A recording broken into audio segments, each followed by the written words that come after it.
Okay. Ulit po tayo sa pag-aaral. Tanong ko lang po doon sa mga ngayon pa lang anak ko. Kayo po ba ay naniniwala dito sa Biblia? Wala po tayo. Ito pong Biblia, isang book po ito na dito nasulat yung salita ng Diyos. Sinulat po ito para ipaalam sa tao kung ano po yung nais ng Diyos sa ating buhay. Kaya meron po tayo Biblia. Kung naniniwala po tayo sa Biblia, kasi ito yung salita ng Diyos, kung naniniwala tayong may Diyos, dapat naniniwala tayo sa Kanyang salita. Ano po? Okay, so ngayon po, nung isang linggo po ay isang Sabado, mayroon po kaming pinag-aralan dito po, itinuturo ng Biblia, yung pong tinawag na lupa, langit, at yung Israel. Yung tatlo pong yun, pinag-aralan po namin noong Sabado. So nakita po namin yung kalagayan ng lupa, mawawala ng langit. At yung impyerno ay napakatindi. Pag sinabing impyerno, mahigpit po yan. At yung langit, yun po ang pinakamaganda na dapat kahapin natin. Na doon tayo makita. So ngayon po, hinihiling ko lang po sa bawat isa sa atin yung ating pakikinig. Kung mayroon man po kayong mga katanungan, so maya-maya po bibigyan ko kayo ng way. Kapag tanong, para masagot yung mga katanungan. Pero po yung ating katanungan ay pag ang tanong po ay hindi nakaukma dito sa ating pinag-aaralan so sa Biblia ay ano po. Okay, so yun po yung ating pinag-aaralan. Ngayon naman, ito yung ating pag-aaralan po natin ngayon. Yung paano tayo makakapasok sa kaharian ng langit. Kasi may pinag-aaralan tayong langit. Isang langit na tinutukoy ng bayan ng Diyos na pinakamaganda. At yun ang plano ng Diyos sa tao na lumapunta, hindi ko sa Biblia. Ngayon, ang tanong lang po, di ba natin na itatanong sa ating mga sarili na kung sakaling ako ay bawian ng buhay, kasi sinasabi natin, malimit ang buhay natin ay tiram lamang sa Diyos. Kung sakaling dumating at bawiin yung buhay natin, di ba natin na itatanong sa ating sarili, kung ako'y mamatay, ako ba ay makakapunta doon sa langit ng mga ako ng Diyos? Yun po yung ating aalamin. Po. Okay. Kaya yung tanong, paano makakapasok sa kaharian ng langit? May isinulat po si Matthew. Ito po ay mismo ang Panginoong Hesus ang nagsalita nito nung panahon po siya, ay na ito sa Luka, nangangaral po siya patungkol po sa panahari ng Diyos. At ito po yung kanyang sinabi na naisulat ng apostol. Sabi po rito, hindi lahat ng tumatawag sa ating Panginoon ay papasok sa kaharian ng Amang nasa langit. Malinaw po yung sinulat, yung sinabi mismo ng Panginoon na lumabas sa kanyang mismong bibig, na hindi daw po lahat ng tumatawag sa kanya ng Panginoon ay papasok sa kaharian ng Amang nasa langit. Kundi, yaon lamang sumusunod at tumutupad sa kalooban ng Diyos. So siguro po, doon sa tanong mo, medyo nasagot na. Ano po? Medyo mo sa tanong mo, kung paano yung hindi naniniwala, maring nasagot na po ng talata. Kasi sabi doon, hindi lahat ng tumatawag. Marami kasi kung tumatawag sa pangalan ng Panginoon. Lahat naman po siguro tumatawag. Ano po? Ang problema po doon, sabi doon, hindi naman sinusunod yung kalooban ng Diyos o hindi nila pinaniniwalaan ang salita ng Diyos. Doon na po pumasok yung katanungan. Ano po? Ibig sabihin, yung hindi sumusunod sa kalooban ng Diyos at ang sinusunod lamang niya ay yung kalooban niya, so dito po pumapasok yung tinatawag na hindi naniniwala sa Diyos at hindi gumagawa ayon sa kalooban ng Diyos, hindi po siya makakapasok sa kaharian. Malinaw po. Okay.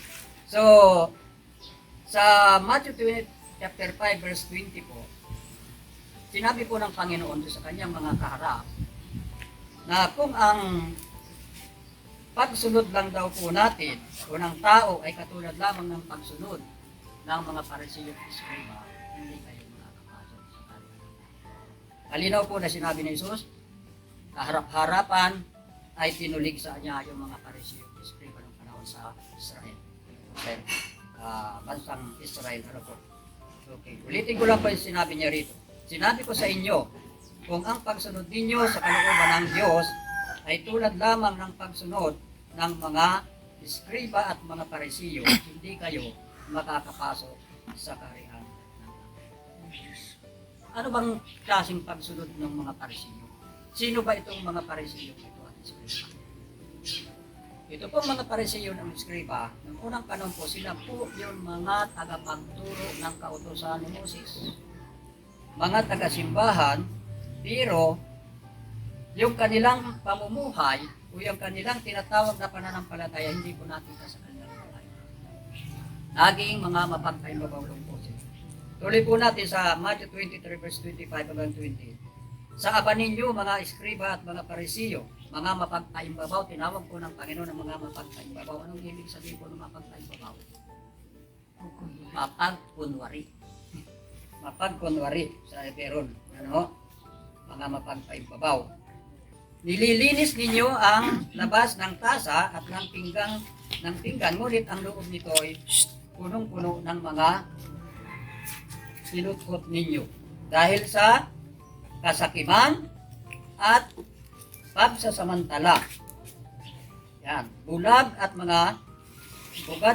na mga parisiyo, linilinis ninyo ang mga nasa loob, nasa labas ng tasa, subalit ang loob nito ay so ang salita nito ng Panginoon tumutukoy po doon sa mga parisiyo na kung titingnan mo po, yung mga tao na ito sa panlabas lang na kaanyuan, aring nagmumukha silang makadiyos, nagmumukha silang nasa simbahan, pero sabi po ron, yung loob naman ng kanilang puso ay punong-puno ng mga kasalanan. Nakuha po natin. Ibig sabihin, yung panlabas po, yung mapag-imbabaw, kahit sabihin pa natin na tayo ay palasamba, tumatawag tayo sa Panginoon, pero po yung ating laman ng puso naman ay puno-puno ng galit, puot, sama ng loob, pinanakit, at yung mga kalinira ng puri. So galit, ito yung po tinatawag na mamapagkaimbabaw na pananampalataya. Maganda sa labas, pero sa loob po, puno-puno ng kasamaan ng kanyang puso. So sabi po dito, tuloy po natin, sa aba ninyo mga eskriba at mga parisiyo, mga mapagkaimbabaw, ang katulad ninyo ay mga libingang pinaputi. Maganda sa labas, ngunit sa loob nito ay punong-puno ng mga puto ng patay.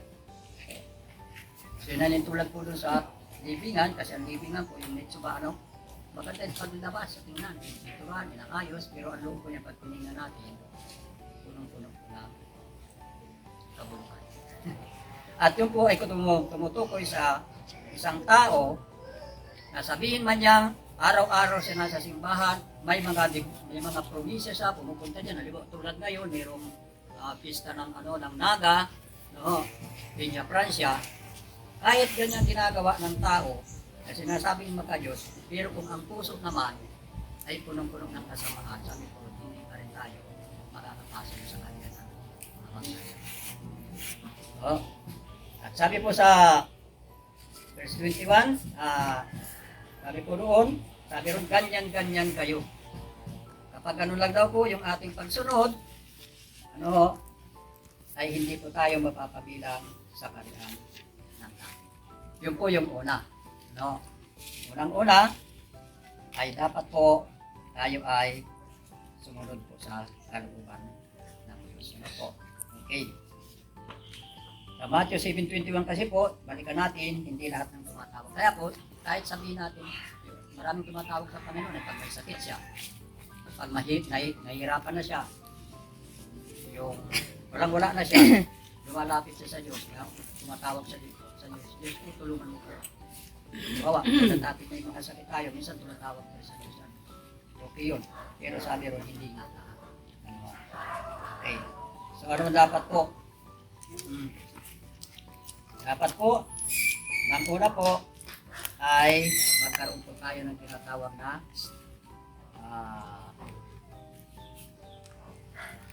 pagsunod sa kalooban ng Diyos. Okay. Unang-una po, dapat tayo para makapasok tayo sa kalooban ng Diyos, tayo ay dapat sumusunod sa kalooban ng Diyos, hindi yung ating kalooban. Alam po ninyo, ito isang katotohanan. Pag sinabing Panginoon mo si ang Panginoon, dapat yun naman susunod. Pero ang katunayan niyan, tayo ang Panginoon ng ating buhay. Bakit po? Kung anong gusto natin, yun ang ating ginagawa. Ano po? Yan. Kailangan po tayong sumunod. Ayon po diyan sa Matthew 7:21. Ano po? Dapat yung kalooban po ang Diyos ang nasusunod. Sunod po, kailangan ay ang pagsunod po natin ay ayon po sa kalooban ng Diyos. Okay. Ang kasunod, sabi ko rito sa pangalawa, para tayo makapasok sa kalooban sa kaharian ng langit, tayo ay maging mapagpakumbaba. Number 1 po, ang isang kaugalian na marunong tayo magpakumbaba. Sabi ng Matthew 18 verse 1 hanggang 4, sandaling iyon, lumapit kay Jesus ang mga alagad at sinabi nito po, sino po ang pinakadakila sa kaharian ng langit. Yung pong mismong mga alagad nagtanong kung sino daw po ang pinakadakila sa kaharian ng langit. Siguro iniisip ng mga alagad dahil sila yung mga tagasunod na maaaring siya o siyo naman, kaya nagtatalo-talo sila kung sino ang pinakadakila. Alam po ninyo ang ginawa ng Panginoon, tumawag siya ng isang bata. Ano? Okay, tuloy po natin. Bakit po pinalapit ni Jesus ang isang bata? Kasi yung mga alagad po, siguro yung kanila pagtalo-talo, baka ako ang pinakadakila. Kasi iniisip nila sila yung mga lingkod na ng Diyos, kaya meron silang ibig sabihin mayroong pinakadakila sa kanila. Pero pinalapit po ng Panginoon ang isang bata. Bakit po yung bata ang ginawang illustration doon sa mga alagad? Ano ang mayroon sa bata? Kasi po yung bata, hindi katulad ng bata na mga ganyan ay ano na po yan. Medyo po pumapasok na dyan yung minsan ay makulit at lumalaban na po yan. Ang tinutukoy pong bata, karga-karga pa lang.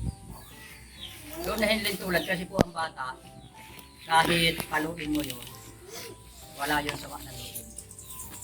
Walang hinanakit at walang pagmamataas.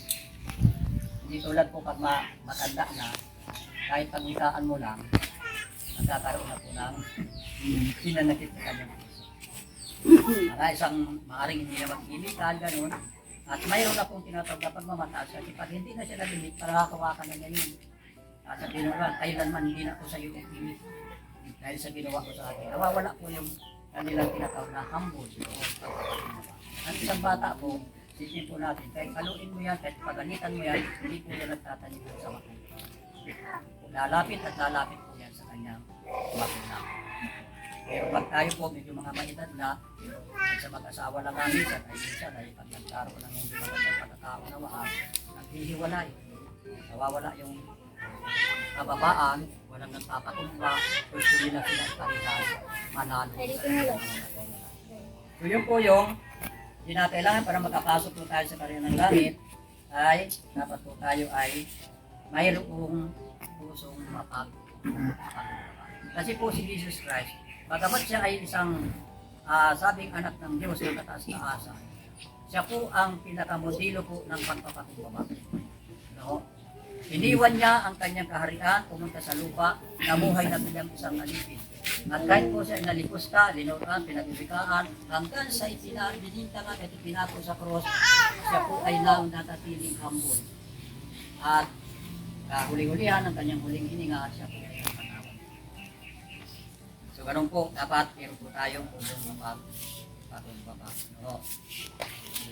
Po yung electoral. Pangatlo po, tayo ay kailangan maipanganak na mula dito na po tayo magkakaroon tinatawag itong malaking katanungan. Itong salitang dapat tayo maipanganak. Yung salitang born again, ito po ang pinakang plano ng Diyos sa buhay ng tao. Pagdating po sa salitang born again, na ito ay kalooban ng Diyos, dito po maraming ayaw. At kinukot siya ito, linalayuan ito, at minsan po ito ay hinahamak. Pero po ito ay isang required ng Panginoon para po tayo makapasok sa kaharian ng langit. Hindi po ito religion. Hindi ito isang sikta, hindi ito isang samahan. Ang isang tinatawag kong born again, kung maipanganak na muli, dapat po ito ay makita sa buhay po natin na ikaw ay nabago. Nabago ang pamumuhay mo, dati kang karamura, dati kang maninirang puri, o dati kang sinungaling. So, balit pagdating na napakinggan mo ang salita ng Diyos at nabago ang buhay mo, mawawala sa iyo yung mga kaugalian na yun. Ikaw ngayon tatawagin bagong nilalang. At yun po yung mga. Tingnan po natin tuloy lang po natin. Sabi ko sa John 3:3, sumagot si Jesus, sinasabi ko sa iyo, maliban na ipanganak na muli, ang isang tao hindi siya palaharian ng Diyos. Kasi po itong isang taong si Nicodemo, isang taong pinuno ng mga Hudyo, ay minsan po ay lumapit sa Panginoon. Kasi ito ang itinanong, akala niya, ang kaligtasan ay doon sa mga matatalinong tao lang o yung sa mga kinikilalang tao, pero di kaya siya nagsadya sa Panginoon at itinanong niya ito. At yung kanyang tanong na ito ay sinagot ng Panginoon na maliban ipanganak ang isang tao ay hindi siya patahalian o hindi siya makakakita sa kaharian. Kaya nagtanong ulit po ang Panginoon, paano ito mangyayari? Paano bang maipapanganak na muli ang isang tao kung matanda na siya? Ano po yung sagot niya? Kaya inulit ng Panginoon, malibang ipinanganak sa tubig at sa Espiritu, ang isang tao hindi siya makakapasok sa kaharian ng langit. Kaya sabi rin, ipinanganak sa laman ay laman, at ang ipinanganak sa Espiritu ay Espiritu. Sabi po sa verse 7, huwag kayong magtaka sa sinabi ko, kinakailangan kayong lahat ay maipanganak na muli. So, ibig sabihin po yan, anuman, hindi po tumutukoy sa kung anong religion, kundi lahat ng tao, anuman ang ating samahan, dapat lang po matupad sa atin ang sinuutos ng Panginoon na tayo ay maipanganak ng muli. Bakit po? Hindi tayo makakapasok sa kaharian ng langit.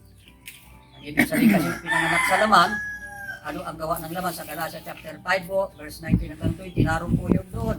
Yung mga pagkagalit, pagkapuot, pinanakit, pagkakampi-kampi, yung mga pagsamba sa Diyos-Diyosan, mga paglalasing, pag-away-away, lahat po, nasa tao yan po ang ugali ng isang taong ipinanganak sa laman. Tayo po yan. Pero kapag tayo po na ipanganak sa Espiritu, sa pamagitan ng salita ng Diyos, yung pagbabago, ang mag-iiral lang po sa atin, yung verse 22 hanggang 23, na sinasabi ron ang bunga ng Espiritu ay pag-ibig, kagalatan, kapayapaan, kahinahunan, kabaitan, kabutihan, at pagpipigil sa sarili. Yun po ang lalabas sa buhay ng isang tao. Yun ang magiging buhay niya. Wala na siyang galit, wala na siyang ginagalit, kundi pag-ibig ang umikiran sa kanyang buhay. Ano po? At yung kung tinatawag na maipanganak sa muli, sa English po ay born again. Marami pong ayaw dito. Ngayon po ang tanong dito, bakit ayaw ito ng tao? Ayaw ba nila makapasok sa kaharian ng langit? Ito bang salitang ito para lang sa isang grupo o sa isang tao lang? Ito po para sa lahat. Dahil yun po ang plano ng Diyos. Hindi po tayo may mapanganak. Ano po? Kailangan po tayo maipanganak na muli. Paano pa po yung maipanganak na muli? Ito pong salitang ipinanganak sa tubig, ito po ay spiritual, na yung binanggit po dito sa Ezekiel 36:26 po, nawiwisipin ko rin naman kayo ng dalisay na tubig, tumutukoy po sa salita pa rin ng Diyos. Kaya sabi mo, babaguhin ang ating mga puso, bibigyan kayo ng bagong puso at bagong espiritu. Kinalat sa espiritu po, yung spirit naman po, yung sa pamagitan ng salita ng Diyos, ang ating namang isip, ang binabago. Yung ating mga isip na mga makamundo ay binagabago po ng Holy Spirit. Kaya yun po ay mahalaga. Ano po? Okay, pang-apat po, kailangan po natin, na maitala ang ating pangalan sa aklat ng buhay. Sa record. Ito, mahirap po sa atin. Bakit ba aklat sa langit? Pag hindi po natin binabasa ang Biblia, magtatanong talaga tayo ganun. Hindi natin paniwala kung mayroon kang ganun. Pero sabi nung kailangan maitala muna ang pangalan natin sa aklat ng langit para po tayo makapasok.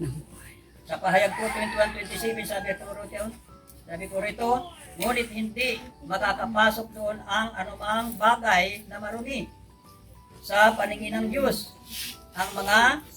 Ang sino bang gumagawa ng kahihiyan. At ang mga sinungaling ay yun lamang may pangalan na nakasulat sa aklat ng buhay ang makakapasok sa kaharian ng Diyos. Paano po kaya maitala sa ating pangalan sa Diyos? Di ba po dito sa mundo, bakit tayo pag nanganak ay ipinapatala natin? Ginagawa natin ang birth certificate at ipinare-register po sa munisipyo, pagkatapos po ay sa PSA na. Yun po nagpapatunay na kapag ang isang tao nakaregister, siya po ay mapapatunayan siya ay lehitimong mamamayan ng Pilipinas. Ano po? Dahil pag wala kang gusto, hindi ka masasabing mamamayan ng Pilipinas. Bakit po pinaparehistro yun? Anak natin. Isa pa doon nagpapatunay yun na yun talaga ay anak mo at ikaw ang ama niya. Dahil pag walang ganong kasulatan, kahit may kayamanan, hindi yan makaka-aral, mga ganyan, hindi ko yan nasa-register, hindi ko yan makakapag-aral, hindi yan makakapunta ng ibang bansa, o yan makapagtrabaho kasi po mahalaga po sa certificate natin. Ngayon po sa buhay po natin, spiritual, para makapasok sa langit, ano naman kung kailangan para maitala ang ating pangalan sa aklat ng buhay. First John po, chapter 1, verse 12, sabi ron, ngunit ang lahat ng tumanggap at nalig sa Kanya ay binigyang karapatan maging anak ng Diyos. Yung palaman po pala ang kailangan para maitala ang ating pangalan sa pagkakas na kailangan po yung maniwala tayo sa Panginoong Jesus, lalagyan natin at yun po ang magpapatunay na mayroon tayong karapatan maging anak ng Diyos.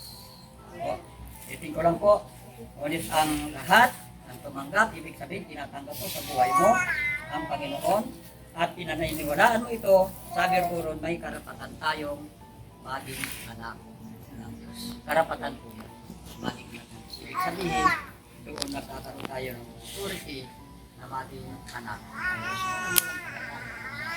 Isa tayo po. Hindi matasabing anak yan, kahit sa iyo nagmula yan, kung okay, pang-lima po. Kailangan tayo ay tinawag. Paano tayo tinatawag? Kasi halimbawa, sa isang bahay, sa isang lugar, wala sa isang lugar, pag wala ka, hindi ka tinawag, hindi ka masaya sa makakapasok. Halipang tawagin ka, mayroon ka talaga ng authority na pumasok doon, hindi ka makapasok doon. Okay. Sabi po sa 2 Peter chapter 1, verse 10, 11, mga kapatid, yamang kayo'y tinawag at hinirang ng Diyos,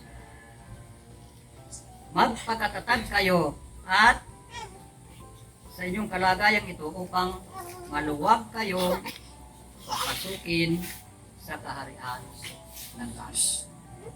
Tinawag po. Paano po tayo tinatawag? Sa 1 Corinthians po, sa Thessalonica po, ang tinatawag po doon, ang pagtawag po sa akin ay sa pamagitan po ng mabuting balita. Kaya nga po pinangaral ang mabuting balita kahit kay Apostol Pablo, pinangaral niya sa lahat ng bansa, sa pamagitan po nito tinatawagan ng tao, kinakailangan mag-respond po ang tao sa panawagan ng Diyos. Hindi niya paniniwalaan ito, hindi siya makikinig, yun ang mayroon po siyang kalalagyan at hindi siya magkakapasok sa kanilang langit, papasok din po sa tanong nyo. Ano po? Okay, kaya kinakailangan po sa pamagitan, naging tulad dito, nangangaral tayo ng salita ng Diyos, nakikinig tayo. Pag nag-respond po tayo rito, at ito ay pinaniwalaan natin, tinanggap at sinunod natin, kahit po tayo mawala na sa mundong ito, mayroon po tayong tiyak na patuloy. Tama po? Okay. Pang-anim po, huli na po ito, kailangan tayo ay nagtitiwala sa Diyos. Marami pong tao kasi nagtitiwala sa kapwa-tao, sa sarili niya, o sa kayamanan. Maraming pinagtitiwala ng tao. Lalo na ang tao, pagka may mayaman na, pag marami ng pira, nagtitiwala na siya sa kayamanan niya, hindi na siya nagtitiwala sa Diyos. Kaya minsan po, ang isang katunayan po yan, nagtiwala sa kayamanan. Sino po yung kayamanan na yun? nakapagdala kaya sa kanya sa buhay. Wala naman. Yung kanilang karamdaman kaya ay kapagaling, kayamanan. Di ba yung kanyang kanya, di naman nadala ng kayamanan. Kasi yun doon sila nandito. Sa Bible po, mayroon tinawag na 12 taong dinudugo. Yung isang babae. Pero kung 12, ilang buwan lang po tayo, ay ilang araw lang po ang babae. Pinakamataas ay 7. Pag lumampas na yung kabado ka na. No? Hindi parang dahil na pwede ka. Delikado na kailangan yun lang. Sige. Sa Bible po, may isang, ito 12, gaano kahirap ang dinanas ng tao? 12 taon. At ayon po sa istorya, pag binasa po ninyo, ay naubos na yung kayamanan niya. Pinunta na lahat mga dalubhasang mga manggagamot. Doktor, siguro lahat ng albularyo, bayad ng bayad at sabi ron ubos ng kayamanan, pero lalo pa raw lumubak yung karamdaman. Kasi doon siya nakatitiwala. Kala niya kaya nung sa labis yung karamdaman. Wala rin po nagawa. Paano po nagkaroon ng kagalingan siya? Nagkaroon po siya ng malalim na pananampalataya sa Panginoon Jesus. At ang sabi niya, mahawakan ko lang ang laylayan ng langit, gagawin. Declaration po yung kanyang salita. Alam po ninyo ang kultura ng mga Hudyo ng panahon. At isang babaeng dinudugo, hindi ka pwedeng lumabas sa marumi ang tingin sa iyo. Pag lumabas ka dyan, babatuin ka hanggang sa mamatay. Kasi marumi po yan. Hindi yan tingin. Makakalabas lang yan dyan, pagtapos na siya doon sa araw, yung tinatawag nilang oras na ng pamilya. At meron kayang ilang panahon kayo sa ano bago makapasok sa pero po ang babaeng ito, hindi niya inisip na mangyayari sa kanyang batuhin siya, lalo sa kalagayan niya. Ang inisip niya, yung tinatawag na pananampalataya, yung kanyang kaisipan, pag nahawakan niya ang daya-daya ng langit ng Panginoon. Nakipagsiksikan po, bumaba siya, walang takot, nakipagsiksikan sa dami ng tao, at sa dami ng tao talagang halos gumapang sa ilalim hanggang maabot po niya ang daya ng langit ng Panginoon. At hinawakan niya ito, doon po sa oras nito, automatic na lumalik. Ano ang sabi ng Panginoon? Sinong humipo? Sabi ng mga alagad, napakaraming tao po. Sabi niya, Panginoon, bakit siya po sinong humipo? Hindi may humipo, naramdaman ni Jesus kasi sabi niya, may kapangyarihang lumabas sa kanya. Yung pala, yung pananalig ng babae, ang nagpalabas ng kapangyarihan kay Jesus at yun ang dumaloy sa kaibuturan ng tao sa kaibuturan ng pagkatao ng babae at yung po ang nagpagaling. At sabi ng Panginoon, nakita mo yung loob, pinagagaling ka ang iyong pananampalataya. Sa buhay po natin, may mga karamdaman tayo at ang susi po ang pananampalataya. Kuha po nyo, at yun po ay naging himala yun. Okay. At po, doon sa pagtitiwala po natin sa Diyos, ang daming tao pong nagugulumihanan, nag-aalala, nababalisa, para dito lang po sa pang-physical na katawan. Pero ang Panginoon po nagbigay ng encourage sa mga alagad, sabi ko rito, huwag kayong mabalisa. Manalig kayo sa Diyos at manalig din kayo sa akin. Sa bahay ng aking Ama ay maraming silid. Kung hindi gayon, sinabi ko sana sa inyo na ako'y paroroon at ipaghahanda ko kayo. Kapag naroon na, babalik ako at isasama ko kayo. Kung saan ako naroon din. I promise po ang Panginoon. Pamagitan ng pagtitiwala natin sa Kanya, ang tahanan po itong tinutukoy, hindi bahay na ito. Kundi yung ating po bagong katawan. Pagbagoyin itong katawang lupa natin ito, hindi ito panlangit, ang lupa ito, mayroon po. Okay, so yung po na pag-aralan po natin ngayon kung paano makapasok sa karya ng langit. Unang-una, ano bang dapat gawin? Unang-una ay dapat sumusunod sa kalooban ng Diyos. Pag sinabi ng Diyos na ibigin mo yung Diyos ng buong puso, buong lakas, at ibigin mo yung kapwa, gaya ng iyong sarili, yung po dapat ang ginagawa ko natin. Ano po? Yan. Hindi yung aking kalooban.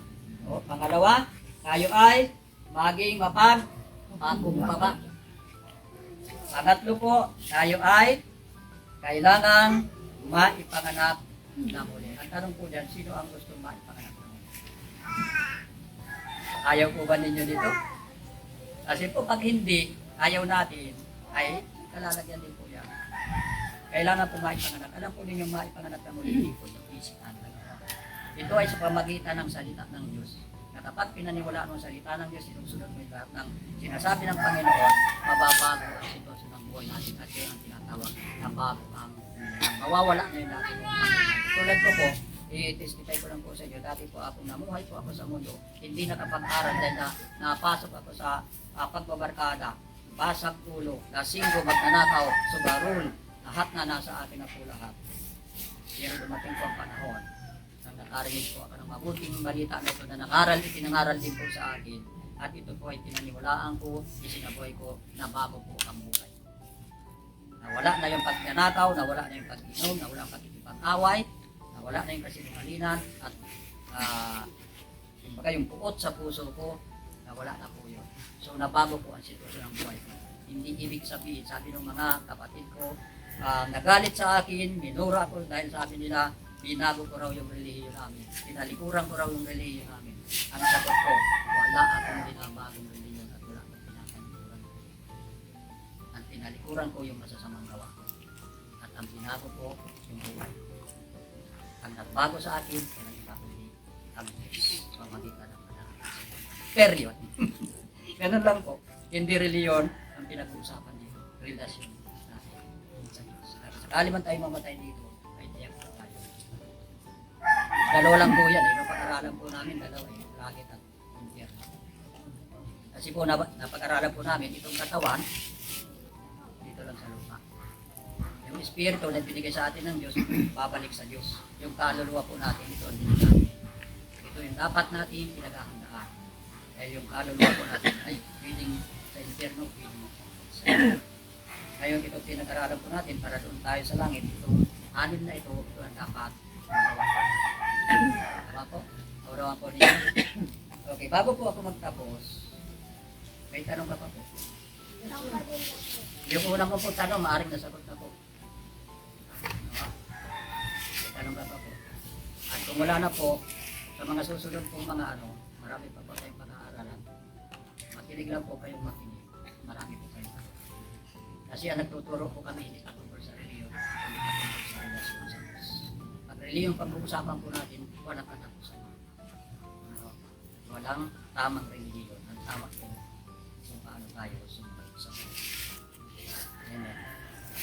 Okay po, maraming pong salamat at pangatlong Sabado na po tayo ngayon. Marami pa po tayong pag-aaralan sa salita ng Diyos. Tuloy-tuloy lang po tayo makinig, tuloy-tuloy po tayo magsama-sama. Ito po ay para sa atin din sa bawat isa. Kayo rin po ang magbibenepisyo nito kasi mahal po tayo. Bakit namatay si Kristo sa cross? Para yung po sa lahat. Hindi lang para sa isa. Amen. Purihin ka dahilan. Napakabuti mo po sa aming sapagkat patuloy mo kami pinapaalalahanan, patuloy mong ipinapahagi sa amin ang iyong kalooban, ang iyong makapangyarihang salita. Sa araw na ito, Panginoon, naringid ng bawat isa sa amin ang iyong kapahayagan. At bakit mo ito ginagawa, Panginoon, na patuloy kaming alalahanan, patuloy kaming turuan, patuloy kaming aralan, supagat nais mo, Diyos, na kami ay makasama mo yan sa iyong dahil. Hindi mo dinais na ang tao ay mapunta sa kapahamakan, kaya ginawa mo ang lahat. Natin namatay ka sa krus ng Kalbaryo nang dahil sa aming mga kasalanan. Kaya lubos kami nagpapasalamat sa biyayang ito sa pamagitan ng pagbubuo ng iyong dugo, nagkaroon kami ng kapatawaran at buhay na walang hanggan. Purihin ka, Ama. Nagpalay mo, Diyos, ang bawat mga kapatid na ito na napatuloy na nakinig sa iyong salita. Nawa, O Diyos, ang salitang ito patuloy na tumubo sa kanilang mga puso upang ito'y mamunga at magkaroon sila ng tunay na pagkaunawa. Nawa, Diyos, ang salita mong ito'y magliwanag sa kanilang mga isipan at puso upang sa kanon, O Diyos, patuloy nilang matuntun ang landas patungo sa iyong kalugatan. Alakad sila sa iyong liwanag at hindi sa kadiliman. Sa tulong ng iyong banal na Espiritu, Panginoon, na mananahan sa kanila at siyang mag-aakay sa kanila tungo sa katotohanan, at ang banal na Espiritu mo rin, Panginoon, ang patuloy na magturo sa kanila ng nararapat nilang dalanan. Salamat Ama sa oras na ito. Pagpalain mo Diyos simula sa mga nanay, sa mga lola at sa mga kabataan. Pagpalain mo Diyos ang salitang ito sa kanilang mga buhay.